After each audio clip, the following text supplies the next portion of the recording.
Cristian Campos, investigador asociado al Instituto de Criminología del Perú. Buen día, Cristian. Gracias por atender esta comunicación. ¿Cómo le va? Soy buenos días, un gusto estar con ustedes. ¿Cuánto se han internalizado las economías ilegales en el Perú, tanto en la vida social como en la vida económica en los últimos años? Bueno, eso se podría responder en tres puntos.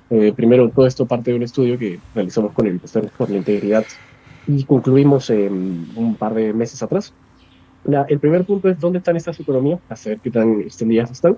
Bueno, cuando desagregamos las cadenas de suministro, que son la estructura que sostiene los mercados ilegales, cuyas interacciones sostienen una economía ilegal, nos damos cuenta que estas recorren todo el Perú.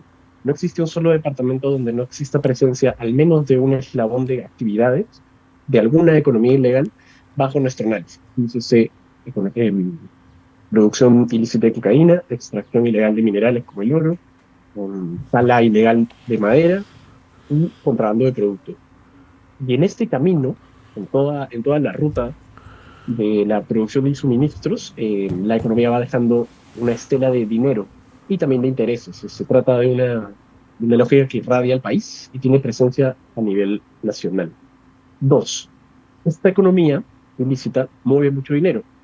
De acuerdo con nuestros cálculos, la venta, solamente el eslabón de comercialización de la madera, del contrabando, del oro y de la cocaína, produce aproximadamente 7.500 millones de dólares, lo cual es cerca a 3 puntos del PBI, 2,7% del PBI. Solo la venta del oro ilegal reportó 4.600 millones de dólares. Y tres, esto además mueve mucho empleo. La base, solamente la base de extracción, el primer eslabón de estas cadenas, de la extracción del oro, la extracción de la madera, produce aproximadamente 1 millón de empleos. Nuestra estimación, que de hecho se hace a partir de cálculos conservadores, es que la economía ilegal estaría dando empleo a aproximadamente 1 de cada 10 peruanos. Es decir, en nuestros cálculos, 1,4 millones de personas. Pero, ojo, no se trata de 1,4 millones de criminales, sino de personas que favorecen, que trabajan a lo largo de la cadena de suministro en las actividades principales, secundarias o las de apoyo logístico, como dar alojamiento, vender comida, vender abarrotes. A ese cálculo nos referimos. Ahora, esta cifra que usted menciona, que de la dependencia directa o de manera indirecta de la economía ilegal, ¿en qué regiones más se aprecia? ¿Cuáles son las regiones que tienen mayor incidencia de economías ilegales? Bueno, históricamente, la franja amazónica, Loreto, Ucayali y Madre de Dios, han mostrado la presencia de una mayor cantidad de eslabones de extracción, madera, oro, pero también de ingreso ilegal, por ejemplo, de contrabando, al menos del que se mide, porque SUNAT, el cálculo que produce SUNAT no se ejecuta en los 7.000 kilómetros de fronteras, sino solamente en algunos puntos de control. Y sobre estos puntos de control es que se estudia cuánto contrabando ingresa. Pero tradicionalmente estas tres regiones, así como algunas regiones del Orán, Cusco y Ayacucho, muestran también la presencia de diversos eslabones de diversas economías ilegales y la frontera norte y sur, Tacna y Piura, para ingreso de muchos productos y también la salida de muchos otros. Ahora, en el caso de las fronteras, usted ha citado un tema bastante puntual. Tenemos fronteras que son porosas. Allí hay distintas actividades ilícitas. Usted citó el caso de Piura. En Piura hay contrabando, lavado de activos, minería ilegal, narcotráfico también, por un lado. Si nos extrapolamos al lado sur, también podemos encontrar que en la frontera con Bolivia hay también similitudes, ¿no? Ahí hay Y, por minería supuesto, ilegal, hay contrabando en gran escala también. O sea, las fronteras, o sea, de una u otra manera, son los puntos de ingreso, son los puntos de confluencia de estas minerías ilegales. las fronteras cumplen un rol relevante en la expansión y en el funcionamiento de las economías ilícitas a nivel nacional y a nivel internacional. No podemos entender la producción de commodities sin entender su consumo. Aquí no consumimos el oro que producimos, aquí no consumimos la cocaína que producimos. esto se vende en otros lados. Y estos productos que no son considerados mercancías, por lo que no pagan impuestos, no son legales, son todo lo contrario. Necesitan las fronteras terrestres, necesitan fronteras marítimas o ilícitamente la frontera aérea para sacar los productos, para llevárselos y también para ingresar insumos, para ingresar otros apoyos logísticos como armamento, por ejemplo, mercurio, entre otros.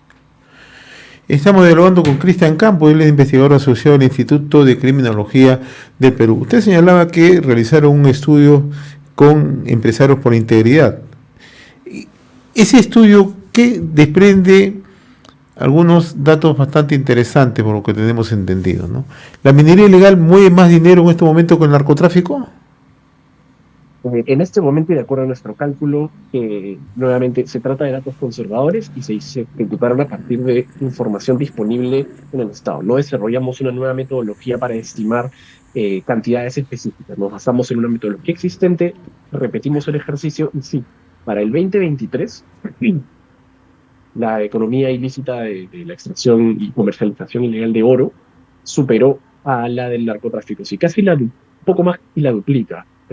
La venta de cocaína total a través de todas las fronteras y todos los mecanismos existentes y representó aproximadamente 2.2 mil millones de dólares, mientras que la venta de oro ilegal, 4.600 millones.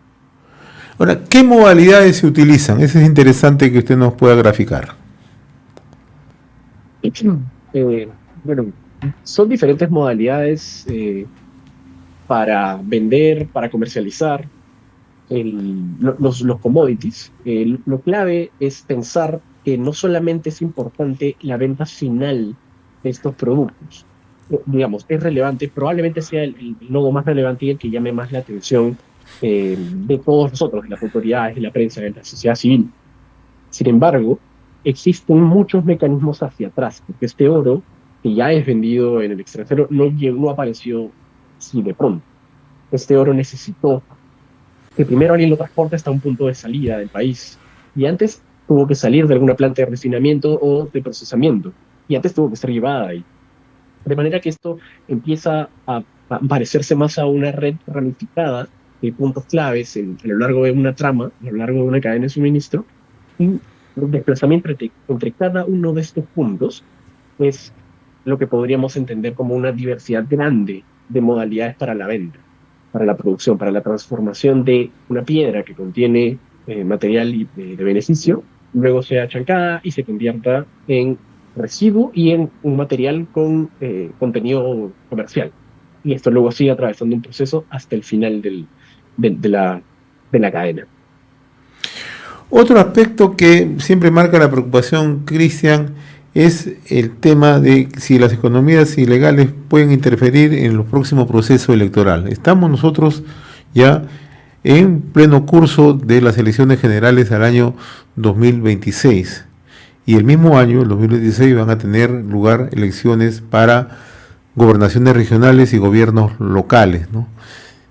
Dentro de los estudios que realiza el Instituto de Criminología, ¿cuál puede ser el grado de interferencia de las economías ilegales, fundamentalmente minería ilegal y narcotráfico, en los procesos electorales?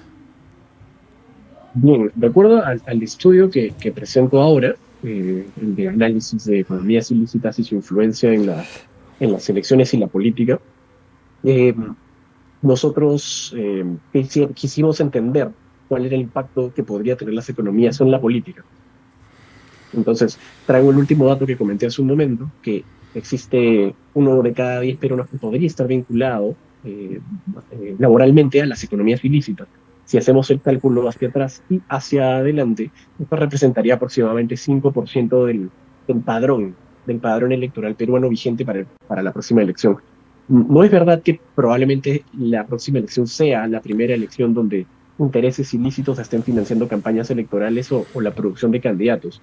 Eh, Nosotros asumimos que esto no es nuevo, no es un fenómeno nuevo, ha aparecido anteriormente, tomando como ejemplo, por ejemplo, la campaña del 2016, esta costó 64 millones, la campaña electoral completa, la presidencial y de gobernaciones. Si es que destinásemos el 100% del valor de la venta de las economías ilícitas, podríamos financiar 333 de estas campañas completas. Entonces, al ser que las personas que están asociadas directa o indirectamente a economías ilícitas son prácticamente un porcentaje relevante del padrón, es coherente pensar que parte de la infraestructura electoral de los electores se asocia a una matriz económica que incide especialmente en ciertos contextos y regiones. Mira, podemos pensar que hay intereses de organizaciones complejas asociadas al crimen organizado, pero igual esto no se puede entender sin la existencia de una gran cantidad de electores.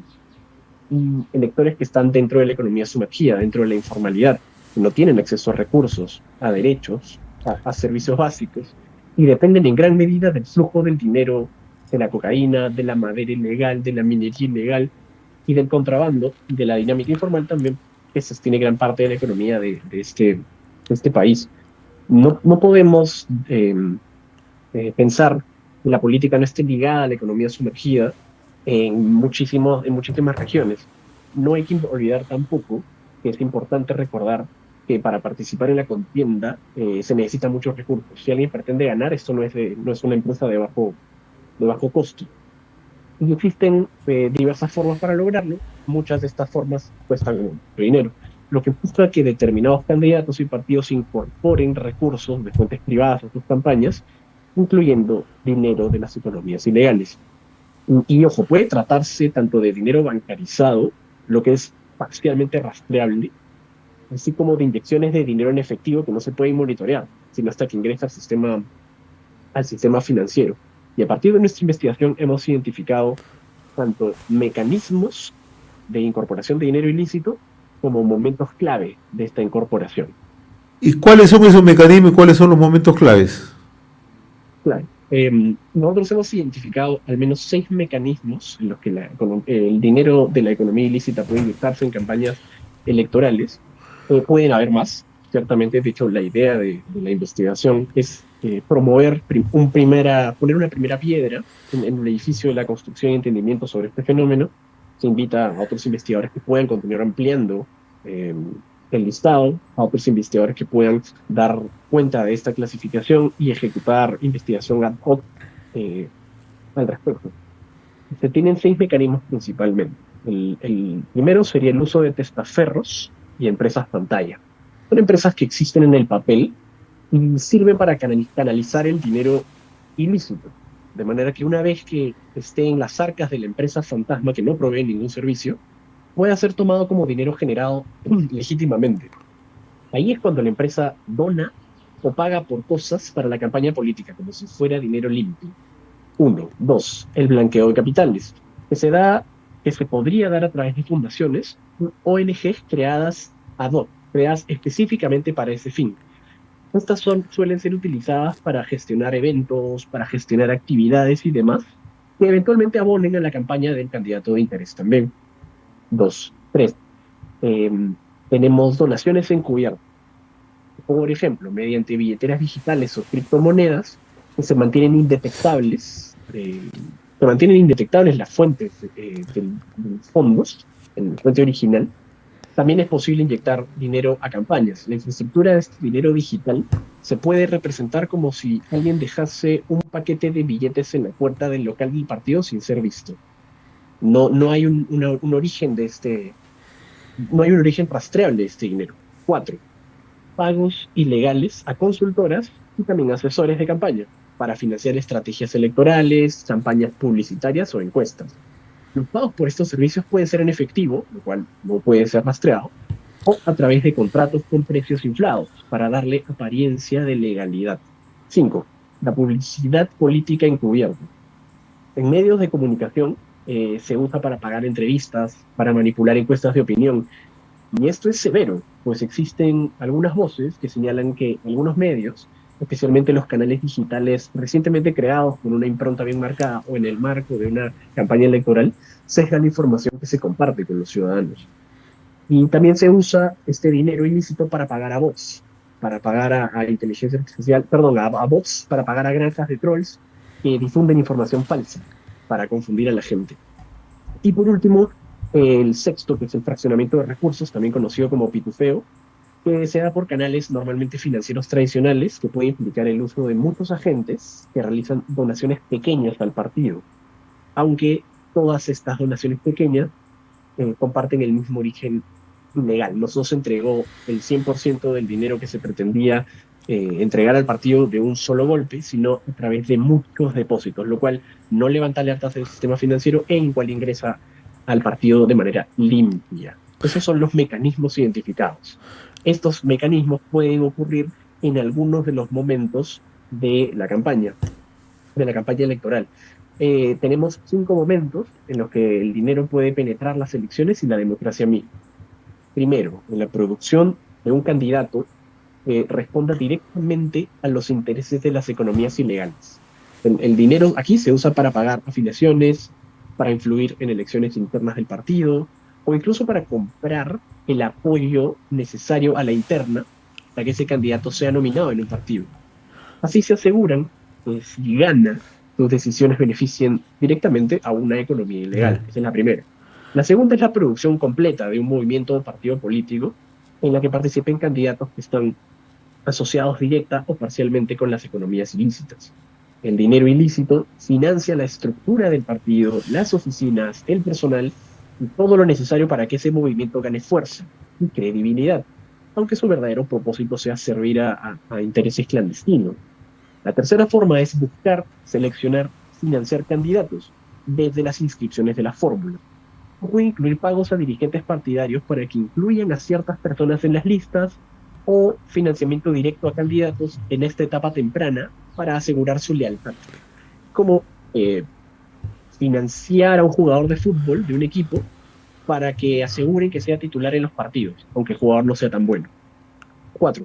La financiación de candidatos de partidos diversos. No asegurar solo a un caballo ganador, sino apuntarle a todos, o a varios al menos.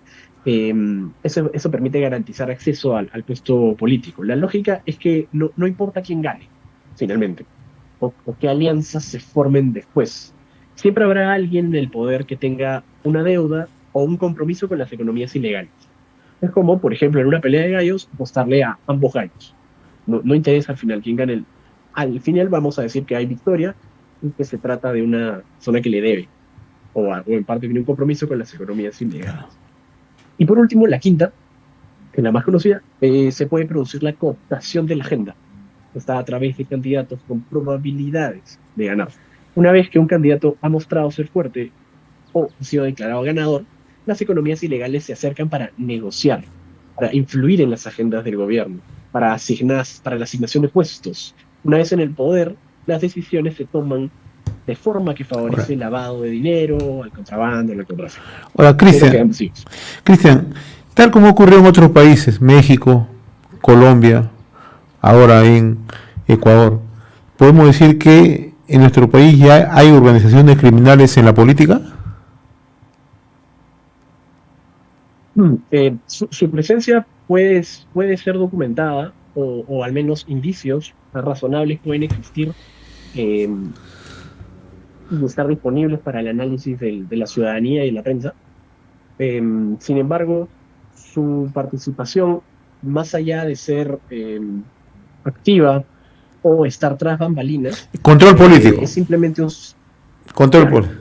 síntoma de la extensión de la economía ilícita, de la importancia que tiene para sostener socioeconómicamente el país. Básicamente es la matriz económica que sostiene un tejido muy fuerte económicamente a nivel nacional. Yo te financio,